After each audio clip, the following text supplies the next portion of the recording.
مسجد نبوی میں جب رات کا وقت ہوتا تو لوگ کھجوروں کی شاخیں توڑ لاتے اور ان کو جلاتے تو اس سے کچھ روشنی ہوتی، کبھی وہ مدھم ہو جاتی، کبھی وہ زیادہ روشن ہو جاتی، لیکن باقاعدہ روشنی کا انتظام مسجد نبوی میں نہیں تھا۔ تو حضرت تمیم داری آپ شام سے کندیلیں لائے اور لا کر کے مسجد نبوی میں لٹکا دیں۔ رسول اللہ صلی اللہ علیہ وسلم نے مسجد کو روشن دیکھا، مغرب کا وقت تھا، کہ حضور نے فرمایا ہماری مسجد کو کس نے روشن کیا؟ تو صحابہ نے بتایا کہ حضور تمیم داری نے روشن کیا۔ تو میرے نبی نے فرمایا تمیم داری تو نے اللہ کے گھر کو روشن کیا ہے، اللہ تمہاری دنیا آخرت کو روشن فرما دے۔ اور پھر حضور نے فرمایا کہ تمیم داری اگر کوئی اور بیٹی ہوتی تو میں تمہارے ساتھ اس کا نکاح کر دیتا۔ تو وہاں حارث بن نوفل تھے، حضور کے عزیز تھے، عرض کی حضور میری بیٹی بھی تو آپ کی ہی بیٹی ہے، تو میں اس مجلس میں اپنی بیٹی کا نکاح تمیم داری سے کرتا ہوں۔ اور بھائی مسجد میں ایک چراغ جلایا، مسجد کو روشن کیا، تو اللہ کے رسول صلی اللہ علیہ وسلم نے مسجد کو روشن کرنے والے کی حوصلہ افزائی فرمائی۔ تو یہاں میں ایک بات عرض کروں گا اور اس پہ ہمیں بغور دیکھنا بھی ہوگا۔ جب ہم رشتہ داری جوڑتے ہیں نا، تو رشتہ داری جوڑتے ہوئے کتنا اچھا ہوتا کہ ہم بیٹی کی سیرت دیکھتے۔ جس طرح حضرت عمر فاروق رضی اللہ تعالیٰ عنہ رات کو گشت کر رہے تو ایک گھر کے قریب سے گزرے تو آواز آئی کہ بیٹا دودھ میں پانی ملا لو۔ تو بیٹی نے کہا امیر المومنین نے منع کیا ہے۔ تو کہا وہ کون سا دیکھ رہے ہیں؟ کہا اگر وہ نہیں دیکھ رہے رب العالمین تو دیکھ رہا ہے۔ تو اس بات سے حضرت عمر فاروق متاثر ہوئے، کچی دیوار پہ آپ نشان لگا کے آئے، کسی بڑے قبیلے کے سردار کی بیٹی کے ساتھ نہیں، اپنے بیٹے کا نکاح اس بیٹی سے کیا، پھر اس بیٹی سے ایک بیٹی ہوئی، پھر اس بیٹی سے اللہ نے ایک بیٹا دیا جس کو زمانہ آج عمر بن عبدالعزیز کے نام سے جانتا ہے۔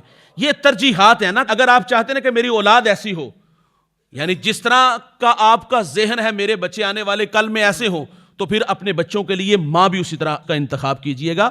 تو یہاں عرض کروں گا جہاں بیٹی کے لیے ہم دیکھتے ہیں تو وہاں بہت ساری خوبیوں کے ساتھ یہ خوبی بھی ضرور دیکھیے گا کہ جو بچہ ہماری بیٹی کے نکاح میں آئے گا کیا وہ مسجد کا نمازی بھی ہے کہ نہیں، اس کی مسجد کے ساتھ دوستی بھی ہے کہ نہیں ہے۔ دیکھیے حارث بن نوفل نے وہیں بیٹھے بیٹھے پہلی بات تو حضور نے فرمایا تمیم اگر کوئی اور بیٹی ہوتی تو میں تمہارے ساتھ نکاح کرتا۔ جب حضور نے ان کا یہ عمل، جنہوں نے مسجد سے محبت کی، تو حضرت حارث بن نوفل نے فوراً کہا کہ حضور میری بیٹی بھی تو آپ کی بیٹی ہے، تو میں اپنی بیٹی تمیم داری کے نکاح میں دیتا ہوں۔ تو اللہ کے رسول صلی اللہ علیہ وسلم نے وہیں حضرت تمیم داری کا نکاح حارث بن نوفل کی بیٹی سے کر دیا۔ تو جہاں بہت ساری خوبیاں بیٹے میں دیکھو تو وہاں یہ بھی ضرور دیکھو پیشانی میں اس کے سجدے بھی تو ہیں کہ نہیں ہے۔ وَلَقَدْ زَيَّنَّا السَّمَاءَ الدُّنْيَا بِمَصَابِيحَ، فرمایا بے شک ہم نے پہلے آسمان کو زینت بخشی، بِمَصَابِيحَ چراغوں سے۔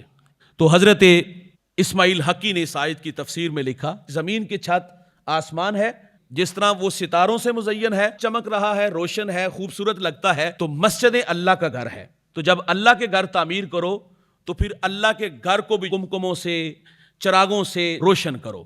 جو اللہ کے گھر کو روشن کرتا ہے اللہ اس کی قبر کو روشن فرما دیتا ہے۔ حضرت عمر فاروق رضی اللہ تعالیٰ عنہ کا دور خلافت ہے، آپ نے حضرت ابی بن کعب رضی اللہ تعالیٰ عنہ کو نماز تراویح کے لیے امام مقرر کیا۔ آپ نے مسجد نبوی کے اندر قندیلیں روشن کی۔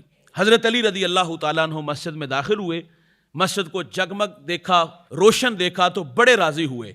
تو حضرت علی نے پوچھا کہ اس مسجد کو کس نے روشن کیا؟ تو بتایا گیا کہ حضرت عمر رضی اللہ تعالیٰ عنہ نے۔ تو پھر حضرت علی نے حضرت عمر کو دعا کیا دی؟ آپ نے فرمایا آپ نے ہماری مسجدوں کو روشن کیا، ابن خطاب اللہ آپ کی قبر کو روشن فرمائے۔ جو اللہ کے گھر روشن کرتے ہیں اللہ ان کی قبریں روشن فرما دیتا ہے۔